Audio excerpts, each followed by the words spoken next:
everyone, welcome back to the second week of juvenile justice.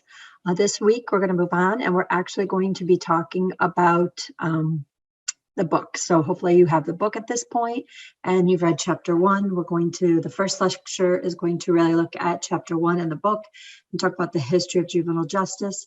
And then the second lecture for the week is going to kind of break it down into certain models. So it's not specifically in the book, but the different concepts we're going to talk about are part of chapter 1. So we'll be covering chapter 1 throughout the week. Okay, so let's talk about the history of juvenile crime.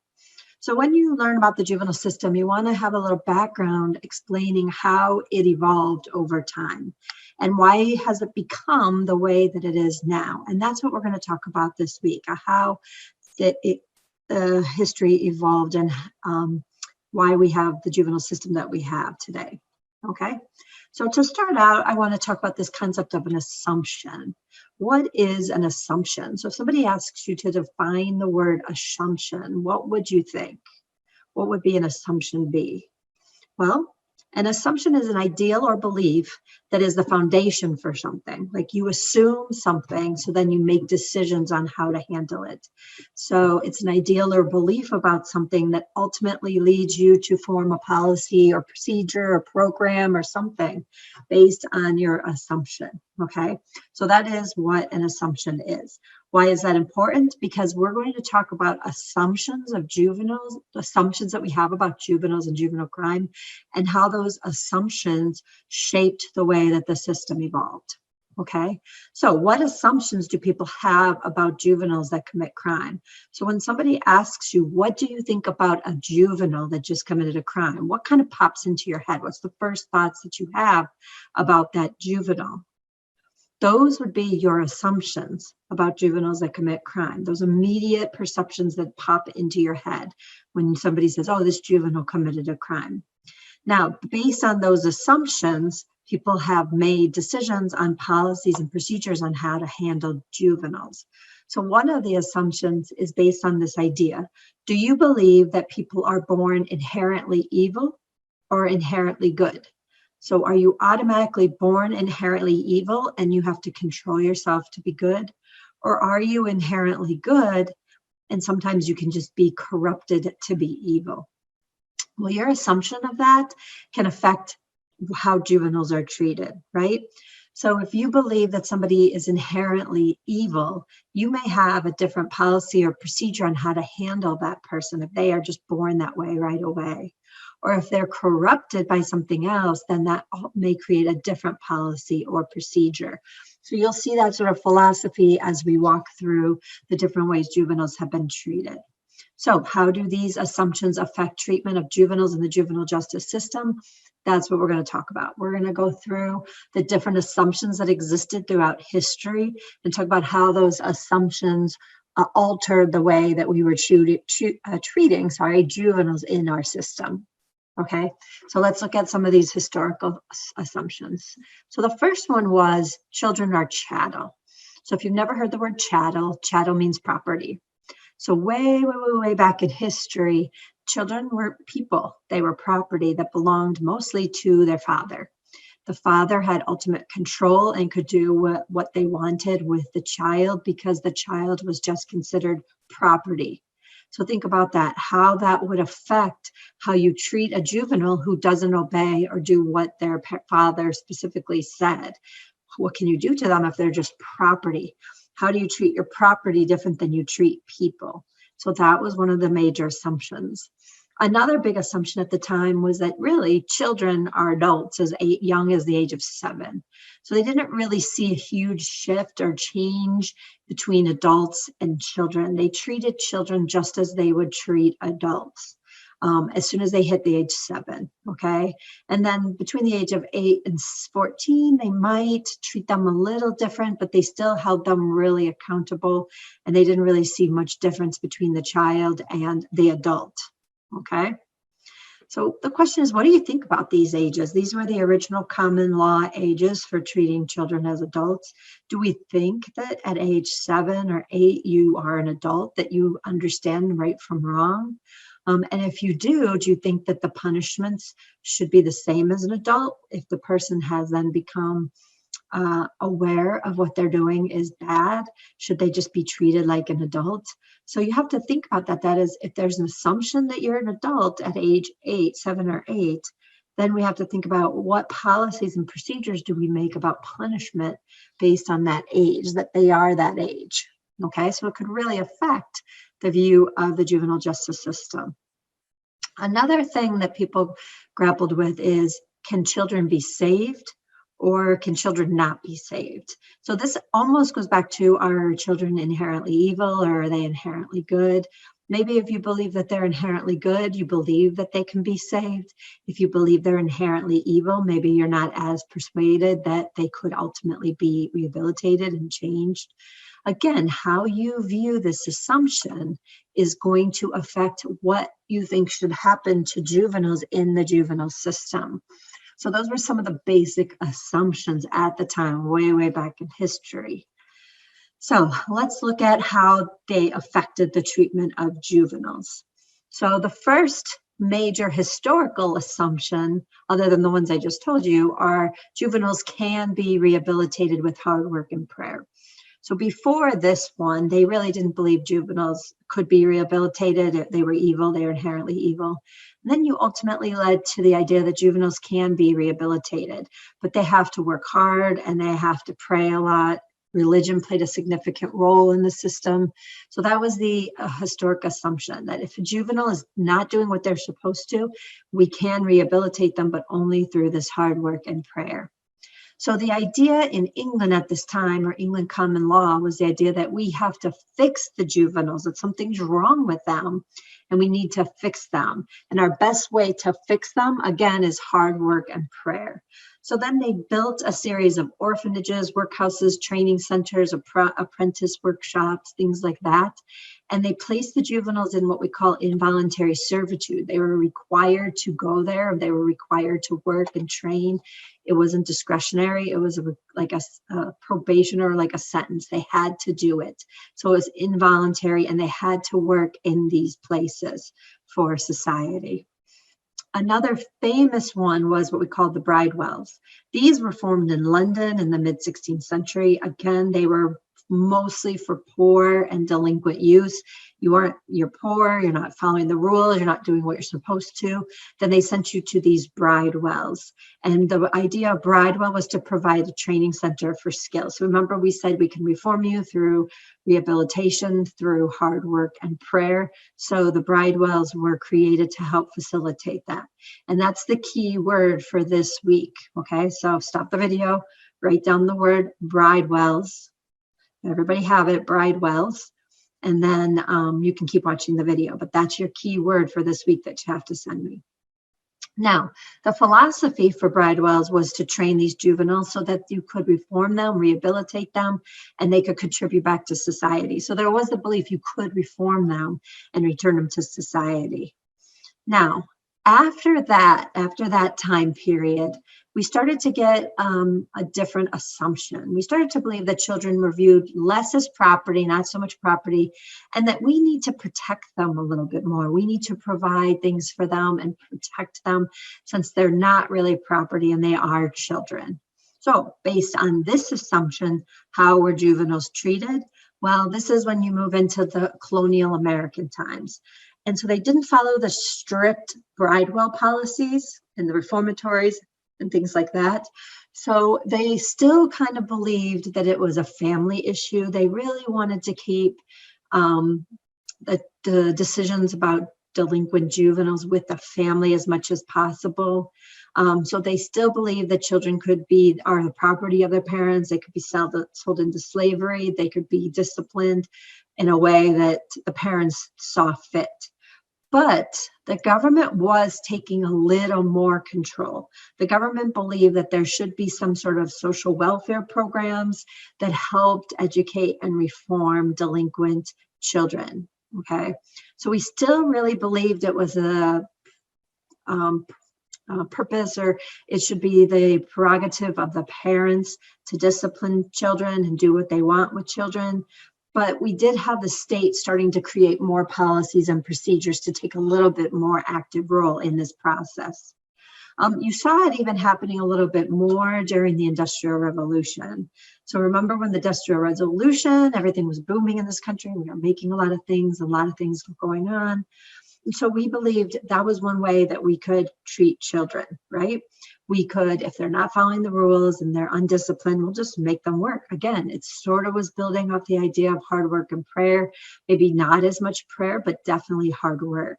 So we're going to put them into factories and we're going to make them do hard physical labor for long hours. And if they're so busy, then they can't commit a crime or do delinquent acts because they're going to be really, really busy. Now, the problem with this is people started to see these young children working in these horrendous conditions. They were losing arms and fingers and eyes, and all these horrible things were happening to them. There were no real protections for them. So there was a real push to reform how much children could be used during that time period. And so you did have some development of child labor laws that were enacted during this time to help protect children. So remember, we still think we can reform them. We're going to make them work hard, but the state needs to play some role in protecting children. Another idea that kind of developed because of this industrial era and this big boom that was going on in our country, some people started to think, well, maybe children are being corrupt by the city life. Too many people living in the city. If they were out in the country, if they were away from this big corrupt city life, maybe there wouldn't be delinquency. So based on that assumption, it led them to build different sort of reformatories or places where children could go and be reformed that were more out into the country. So the Wall Street jail was one. It was the first attempt to segregate juveniles away from the city life and have them more segregated based on age and gender so that we could kind of reform them in a setting away from the cities. You also had the building of what are called houses of refuge. This is where the state would come in and take control of juveniles that were dependent or neglected or delinquent. They kind of put them all together into these houses of refuge, were sort of like huge, almost like orphanage type of foster homes. So we're going to care for the children in these kinds of settings. Again, a lot of times out in the country, away from big city life. Again, they became under a lot of criticism because they were cramming more and more children into very small spaces. They were very overcrowded. The living conditions became very horrendous. So a lot of reforms groups started to push back against this. And then you had what are called cottage reformatories. These were even smaller facilities since those were getting overcrowded. They thought, okay, we'll build a little bit smaller reformatories. So smaller facilities. We thought, well, if we could break them down into smaller facilities, maybe it can be like living in a family, right? So it would mimic a large family. And they were, again, out in the country, removed from big cities, on farms. The idea of hard work and working in the land and being outside would help reform these people. And then they would be these juveniles, and then they would be in this family setting. And this family setting would act like a surrogate family. So provide education and food and environment and hard work and discipline and training. And we could reform juveniles in this way. Eventually, the conditions for children was really, really harsh during these times. And they saw the consequences that were happening. And a lot of people said, they are still children, they are still juveniles. So we need to reform this, we need to fix this. So then you had the historic assumption that we can reform children, and then the way we're doing it right now is not working. So during this time period, it became known as the Progressive Era. And the Progressive Era was when the middle and upper class people started to think we need to reform the juvenile system. We need to make up new policies and procedures for this system and fix it, because the way we're treating juveniles in the past is not working. So we had during this time a progressive push to change or reform the adult system. So John Augustus, he became one of the first reformers of the adult system, and he came up with the idea of creating probation and sort of systems to sort of weed people away from criminal life back into society. And eventually his ideas of probation and supervision in the community and things like that, eventually transferred over to the juvenile system. So he kind of became a reformer for the juvenile system too. At this time, we also had what was called the Child Saver Movement. This was a group of women that got to the idea of reforming how juveniles were being treated. And they really thought that juveniles should be treated differently than adults. So this Child Saver Movement really started pushing policies and procedures to rehabilitation, treating juveniles different, really providing them the things that they need, not just hard work and prayer. And eventually this led to creating the separate juvenile justice system, which we'll talk about. With this Child Saver Movement, you had the development of settlement houses, and they also created the National Congress of Women. They really were going after those child labor practices, get rid of child labor and that hard work and involuntary servitude. They really were there to protect the abused, runaway, homeless children, newly immigrated children. So it wasn't just delinquent children. And they really believed in schooling. So you had a big push to move away from working, and if you did work, really strict working conditions, and really towards mandatory schooling and education for juveniles. So ultimately, like I said, this led to the creation of the separate juvenile system. Prior to that, there was not a system that was separate from the adult. They were all treated the same. So we had this colonial period, then we have houses of refuge, and then you eventually led to the creation of juvenile courts. We've already talked about this in a couple prior lectures. When they created the juvenile system, they decided that they needed to change the terminology. They did not want the stigma that went with the adult system. So we didn't want you to be a criminal or a defendant. And so they created parallel terms for the juvenile system so it wouldn't carry the same stigma that it did in the adult system. So that's when this terminology started to evolve and change. We also talked about status offenses. And this is when we started to have certain offenses that were status offenses that we used for juveniles. So this is the first time we really had separate offenses based on age. So if you're a certain age, you could commit crimes, certain crimes, but you could not commit if you were older. So these were some examples of these status offenses that eventually were created in this time period. This eventually led to a complete change in the legal philosophy. So back then we didn't even have a separate system for juveniles. So then we sort of, during the Child Saver Movement, started moving toward the idea we need a separate system. So once you develop that separate system, you have to figure out how that system is going to be. And we have this whole shift in the change for the legal climate. We already talked about the idea of parens patriae, that the state can act in the role of the parent when necessary. This is when that philosophy really started to take off. We also started to use what's called the best interest of the child standard, which I referred to also. So again, the state needs to take a more active role, that we're going to have a separate system, we're going to have reforms, we're going to believe in rehabilitation, what's in the best interest of the child, and the state has the ability to step in if those standards aren't being followed. So this is the time period when that theory really started to take off. The original idea of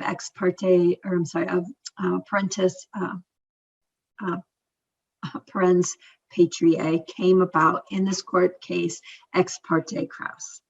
And in ex parte Kraus, there was a child that was not behaving. So the mother filed a petition with the court saying that the mother could no longer control the child's vicious conduct. Her name was Mary Ann. And the mother said, I can't take care of this child anymore.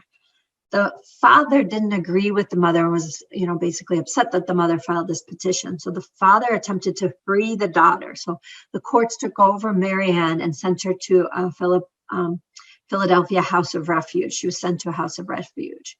The father said, no. I can take care of her. I don't agree with this. I don't think the state should have a role in this. I, as the father, should be the one to control the child. And so the father said, let her go. The court said no. she was poor and she lacked supervision, and that the state had to stay an active member. So the court ultimately held that based on the idea of parens patriae, they could take over the control of Mary Ann since she was poor and incorrigible and not listening and following rules. We don't care what the father says. We as a state have an obligation to take over and care for this child. Okay, so this was the first time that the court really set forth in legal terms this idea of parens patriae. And the court said, this isn't a punishment. We're not trying to punish her. We're reforming her. You can't do it. And so we have a moral and legal obligation to step in and take control of the child, to protect the child. So the question is, what assumptions did the court make about the parents? You know, they were really basically thought since the parents were poor, they really couldn't take care or take control of the parents. What assumptions did they make about juveniles? That the juveniles could be reformed, but only if the state stepped in, because clearly the parents weren't doing it. And when you think about that, what implications do you think that case had on parental and juvenile rights in court? It really was taking a lot of power away from parents and giving it to the state, and allowing the states to have a lot of power in these situations over the parents' wishes. But that was the idea of parens patriae, and it really kind of grew off of this court case. Later, other courts tried to take it back. And People versus Turner, the court said, no, we don't think that's right. We really think it should stay with the parents. And they really tried to take or criticize parens patriae and say, no, we're not going to use that anymore and overturn it. But it outlasted. So eventually Commonwealth versus Fisher came about, and the court said, not only do children need the court to intervene, they have an actual moral right to have the court step in and take care of them when the parents can't. So this really reaffirmed and reinstated the idea of parens patriae, which really exists today. So although they tried to change it for a short period of time, the state won out, and now the state has this power of parens patriae. So that is the discussion for this week. What do you think about that? Do you think the state should have that much power over a juvenile, right? I mean, think about it even in terms of vaccination. Do you think the state should step in and force parents to vaccinate because it's in the best interest of the child? Do you think that the state should determine the curriculum for the children and not individual parents because the state knows what's best for the child? I mean, you can see that theory still existing today with a lot of things that are going on. So I posted some articles and some videos about this concept. Look it over and participate in the chapter 1 discussion for this. So as you can see, this was the court cases. So the ex parte Kraus was really the first time that this parens patriae took over, and the state really stepped in. But really not a lot happened with the court system for juveniles for a long time. So that was 1838. And the next time the court took a really active role in juvenile cases was 1966. So you saw a big gap here that the state could step in, but there weren't a lot of rules regulating what the state could do and what procedures and protections that juveniles had. There wasn't a lot of change for a lot of years. That finally began to change in 1966 when the court really began to shift towards protecting children. They still upheld the idea of parens patriae, but the idea was that, you know, if the state doesn't have ultimate control, juveniles also have constitutional rights and protections that should be equal to adults. Prior to that, they didn't see their rights, you know, the Bill of Rights. They didn't see that juveniles had those same rights. And at this point, Kent said, yes, juveniles are a special class of people. They do have rights similar to adults. And that was a huge change that took a long time to come after ex parte Kraus. So that is sort of how it evolved over time, a quick overview of how it evolved over time. So just to see how much you really understand about each of the different time periods, I want you to pretend that you're a juvenile and you are writing a letter to your parents or friends from a time period. Now, if you're online watching this, you don't have an assigned time period. So just pick, what if you were in England, or what if you were in colonial America, or what if you were in during the child saver or the more progressive era? How would you write a letter? What would you say in your letter to your parents or friends about how you were treated during that time period? It will really make you think about it. It will really make you think about how different assumptions affected how these juveniles were really treated during these time periods. So that's it. That's all for the history. Like I said, the next lecture is going to kind of build on this. So that's kind of the broad history. Then we'll have one more lecture where we're going to break it down into specific, like, sort of time periods or models based on these assumptions. And we're going to look at those models and really analyze those models and decide which model we think is best to treat juveniles in the system. So I hope your week is going well, and I will see you soon with the next lecture.